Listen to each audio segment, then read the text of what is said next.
السلام علیکم ورحمۃ اللہ وبرکاتہ۔ ناظرین، استقبال ہے فکر خبر اسٹوڈیو میں، میں رضوان احمد ندوی، ملکی اور عالمی اہم اور خاص خبروں کے ساتھ۔ تو ناظرین، کئی سارے اہم خبریں ہیں جو آپ کے سامنے رکھنی ہیں، خاص کر غزہ کے تعلق سے وہاں کیا ہو رہا ہے وہ آپ کے سامنے رکھیں گے۔ اس کے ساتھ ہی ہندوستان سے جڑی بھی کچھ اہم اور خاص خبریں ہیں۔ تو ناظرین، تمام خبروں کے لیے دیکھتے رہیے خبرنامہ۔ دہلی اسمبلی انتخابات کے نتائج سامنے آنا شروع ہو چکے ہیں۔ رجحانات میں بی جے پی کی پوزیشن مزید مستحکم ہو گئی ہے۔ الیکشن کمیشن کی ویب سائٹ کے مطابق بی جے پی کی برتری 46 نشستوں تک پہنچ گئی ہے، جبکہ عام آدمی پارٹی محض 24 سیٹوں تک محدود رہ گئی ہے۔ اروند کیجریوال اور منیش سسودیا، جو کہ ابتدائی رجحانات میں بی جے پی امیدواروں سے پیچھے چل رہے تھے، اب آگے ہو گئے ہیں۔ وہیں نئی دہلی سیٹ سے کیجریوال 254 ووٹوں سے آگے ہیں، جبکہ جنگ پورہ سیٹ سے منیش سسودیا بھی 1800 ووٹوں سے آگے ہیں۔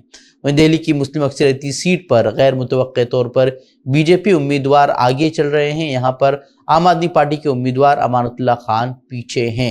یہاں سے اویسی کی پارٹی ایم آئی ایم نے شفاء الرحمان کو امیدوار بنایا تھا، جبکہ کانگریس کی طرف سے آصف محمد خان کی بیٹی عربیہ خان امیدوار ہے۔ وہیں جموں کشمیر کے وزیراعلیٰ عمر عبداللہ نے دہلی میں جاری ووٹوں کی گنتی کے بیچ ایک چھپتا ہوا طنز کیا ہے۔ انہوں نے اسے انڈیا اتحاد کی آپسی لڑائی کا نتیجہ قرار دیا۔ ان کا اشارہ کانگریس اور عام آدمی پارٹی پر تھا، جو کہ دہلی میں الگ الگ الیکشن لڑ رہے تھے، جس کا سیدھا فائدہ بی جے پی کو ہوا ہے۔ وہ حماس کے مسلح ونگ کے ترجمان ابو عبیدہ نے اسرائیل پر جنگ بندی کی خلاف ورزی کا الزام عائد کرنے کے باوجود آج مزید 3 اسرائیلی یرغمالیوں کو رہا کرنے کا اعلان کیا ہے۔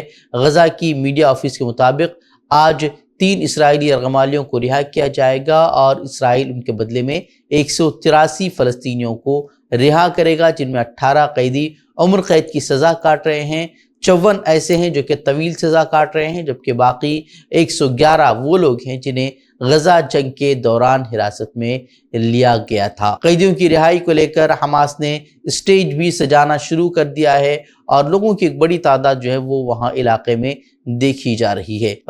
وہیں جنگ بندی معاہدے کے مطابق اسرائیلی فوج کو نیٹزریم کوریڈور سے مکمل طور پر پیچھے ہٹنا ہے اور غزہ کی پٹی کے جنوبی اور شمالی حصوں کے درمیان آزادانہ نقل و حرکت کی اجازت دینا ہے۔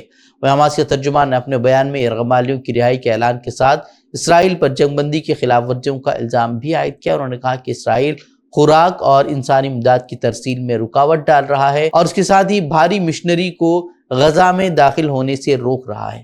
حماس نے ملبے کے نیچے دبی ہوئی فلسطینی شہریوں اور یرغمالیوں کی لاشیں نکالنے کے لیے بھاری مشنری کو ضروری قرار دیا۔ بتا دیں کہ ایک اندازے کے مطابق غزہ میں ملبوں کے نیچے ابھی بھی تقریباً 12,000 لوگوں کی لاشیں دبی ہوئی ہیں۔ مقبوضہ مغربی کنارے کی اگر بات کریں تو اسرائیلی دہشت گردی وہاں بڑھتی جا رہی ہے، جس کے نتیجے میں مزاحمتی تنظیموں کی کارروائیوں میں بھی وہاں اضافہ دیکھنے کو مل رہا ہے۔ طول کرم میں اسرائیلی فوج کی فائرنگ سے مزید ایک اور زخمی بچہ اس نے دم توڑ دیا ہے، جبکہ وہاں آج ان گھروں میں چھاپہ مار کارروائی انجام دی گئی ہے جن کا تعلق ان فلسطینیوں کے خاندان سے ہے جنہیں آج تبادلے کے ایک حصے کے طور پر جو ہے رہا کیا جانا ہے۔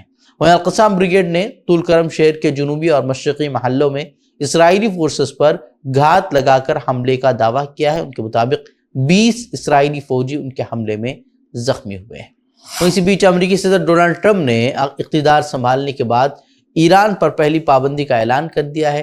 ٹرمپ انتظامیہ نے تیل کے کاروبار سے منسلک کمپنی پر پابندی لگا دی ہے۔ اس کے ساتھ ہی امریکی صدر نے عالمی فوجداری عدالت یعنی کہ ICC کے عملے پر بھی پابندی عائد کر دی ہے، جبکہ جنوبی افریقہ کی مالی امداد میں بھی کٹوتی کا اعلان کیا، صرف اس وجہ سے کہ اس نے اسرائیلی دہشت گردی اور نسل کشی کی کارروائی کے خلاف عالمی عدالت انصاف کا دروازہ کھٹکھٹایا ہے۔ وہ ICC پر بھی پابندی اسی لیے لگائی گئی ہے کیونکہ اس نے نتن یاہو کے خلاف گرفتاری کا وارنٹ جاری کیا ہے۔ اور ICC پر پابندی کے اس فیصلے سے امریکی شہریوں اور اس کے اتحادیوں کے خلاف ICC کی تحقیقات میں شامل عملے اور ان کے اہل خانہ پر مالیاتی اور ویزا پابندیاں جو ہے وہ عائد ہوں گی۔ اس فیصلے کے بعد ICC کے پروزیکیوٹر کریم خان امریکی پابندیوں کا شکار ہونے والے پہلے اہلکار بن جائیں گے۔ وہیں گزشتہ دنوں ٹرمپ کے اہل غزہ کو دوسرے ملک جلاوطن کرنے کے بیان پر جو وہ ہنگامہ نہیں تھم رہا ہے۔ اس کے اتحادیوں نے بھی اسے سختی سے مسترد کر دیا ہے اور مشرقی وسطیٰ سے بھی اس کو لے کر شدید مذمتی بیانات جاری کیے گئے، جس کے بعد ٹرمپ نے اپنا بیان جو ہے اب تبدیل کر دیا ہے۔ ان کا کہنا تھا کہ اسرائیل غزہ میں جنگ ختم کرنے کے بعد اسے خود امریکہ کے حوالے کر دے گا۔ اس دوران وہاں بسنے والے فلسطینیوں کو پہلے ہی اس خطے سے زیادہ خوبصورت اور جدید گھروں میں منتقل کر دیا جائے گا جہاں وہ زیادہ محفوظ ہوں گے۔ اس کا مطلب یہ ہے کہ کسی امریکی فوج کی ضرورت وہاں نہیں پڑے گی۔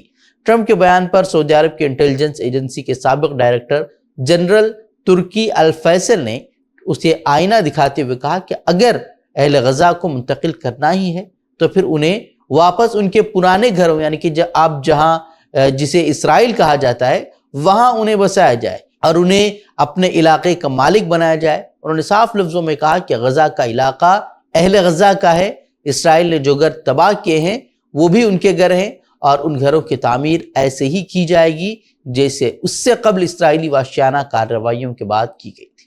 انہوں نے صاف کہا کہ اگر ٹرمپ امن چاہتے ہیں تو فلسطینیوں کو ان کے حق خود ارادیت اور ایسی ریاست کا انہیں حق دیا جائے جس کا دارالحکومت مشرقی یروشلم ہو۔ وہیں ایک اور بڑا اعلان جو ہے وہ ڈونلڈ ٹرمپ نے کیا ہے۔ امریکہ نے اسرائیل کو مزید $7 ارب کے ہتھیار فروخت کرنے کا اعلان کیا ہے۔ کرناٹک میں کانگریس کی حکومت آئے 1 سال سے زائد کا عرصہ گزر چکا ہے لیکن کانگریس حکومت اب تک حجاب کا مسئلہ حل کرنے میں ناکام رہی ہے۔ کانگریس حکومت کے اس رویے سے طلباء کے سرپرستوں میں تشویش پائی جا رہی ہے لیکن اس معاملے میں حکومت محتاط رویہ ہی اب تک اپنائے ہوئے ہے۔ گزشتہ بی جے پی حکومت نے مسلم طالبات کے حجاب پر لگائی گئی پابندی پر کوئی واضح فیصلہ لینے میں حکومت اب تک ناکام ثابت ہوئے ہے۔ مئی 2023 میں اقتدار میں آنے سے قبل حجاب پر پابندی کے خلاف کانگریس کے لیڈران کھل کر بیان دے رہے تھے اور مسلم طالبات کے حجاب پر پابندی کو بی جے پی کی نفرت انگیز سیاست قرار دے رہے تھے لیکن اب ریاست میں اقتدار پر قابض ہوئے 20 ماہ سے زائد کا عرصہ گزر چکا ہے لیکن بی جے پی دور میں حجاب پر عائد پابندی کو برخاست کرنے میں کانگریس حکومت ناکام رہی ہے۔ ریاست میں بورڈ امتحانات سے عین قبل وزیر تعلیم مدھو بنگارپا نے واضح کیا کہ حکومت نے ابھی تک اس معاملے پر کوئی باضابطہ فیصلہ نہیں کیا ہے۔ وزیر داخلہ جی پرمیشور نے گزشتہ دنوں کہا تھا کہ آنے والے SSLC امتحانات کے دوران طلباء کو حجاب پہننے کی اجازت دی جائے گی یا نہیں اس پر مکمل غور و خوض کے بعد ہی فیصلہ کیا جائے گا۔ وہی رپورٹ کے مطابق کانگریس حکومت کے اس رویے کی وجہ سے مسلم طالبات کے علاوہ ٹیچرز بھی جو ہے وہ تشویش میں مبتلا ہیں۔ بنگلور کے ایک سرکاری اسکول کے ہیڈ ماسٹر نے کہا کہ امتحان قریب ہیں، ہمیں امتحان کے دن الجھنوں سے بچنے کے لیے واضح رہنما خطوط درکار ہیں۔ اب دیکھنا یہ ہوگا کہ کرناٹک حکومت حجاب کو لے کر امتحانات سے قبل کیا اعلان کرتی ہے، کس طریقے کا فیصلہ کرتی ہے۔ وہی کانگریس رکن پارلیمنٹ راہل گاندھی اب لگاتار الیکشن کمیشن کو کٹہرے میں کھڑا کر رہے ہیں۔ مہاراشٹر اسمبلی انتخابات میں ہوئی کئی بے ضابطگیوں کو انہوں نے سامنے رکھا ہے۔ انہوں نے ایک بڑا دعویٰ یہ کیا ہے کہ 5 ماہ کے اندر ریاست کی ووٹر لسٹ میں 39 لاکھ سے زائد ووٹرز جوڑے گئے۔ ساتھ ہی انہوں نے یہ بھی دعویٰ کیا کہ مہاراشٹر میں جوڑے گئے ووٹرز کی مجموعی تعداد ہماچل پردیش کے ووٹرز کی مجموعی تعداد سے زیادہ ہے۔ راہل گاندھی کے ذریعے الیکشن کمیشن پر کیے گئے حملے کے بعد اب کانگریس صدر ملکارجن کھڑگے نے بھی جو ہے الیکشن کمیشن کو نشانہ بھی بنایا ہے۔ کھڑگے نے الیکشن کمیشن سے ایکسل فارمیٹ میں ووٹر لسٹ دستیاب کرنے کا مطالبہ کیا ہے۔ انہوں نے کہا کہ انتخابی عمل کی غیر جانبداری میں بھروسہ اور جمہوریت میں عقیدے کے لیے یہ بے حد ضروری ہے۔ ساتھ ہی انہوں نے یہ بھی عزم ظاہر کیا کہ ہم مدر آف ڈیموکریسی کو مینیپولیٹڈ ڈیموکریسی نہیں بننے دیں گے۔ وہیں جو الزام راہل گاندھی کی طرف سے لگایا گیا ہے اس کے بعد الیکشن کمیشن کا کہنا ہے کہ اس پر تحریری جواب دیں گے۔ تو ناظرین اتنی خبریں، مزید خبروں کے لیے آپ ہمارے ویب سائٹ www.fikrokhabar.com کی طرف رخ کر سکتے ہیں۔ ویڈیوز کے لیے ہمارے یوٹیوب چینل کو سبسکرائب کریں۔ تو ناظرین اجازت دیں، السلام علیکم ورحمۃ اللہ وبرکاتہ۔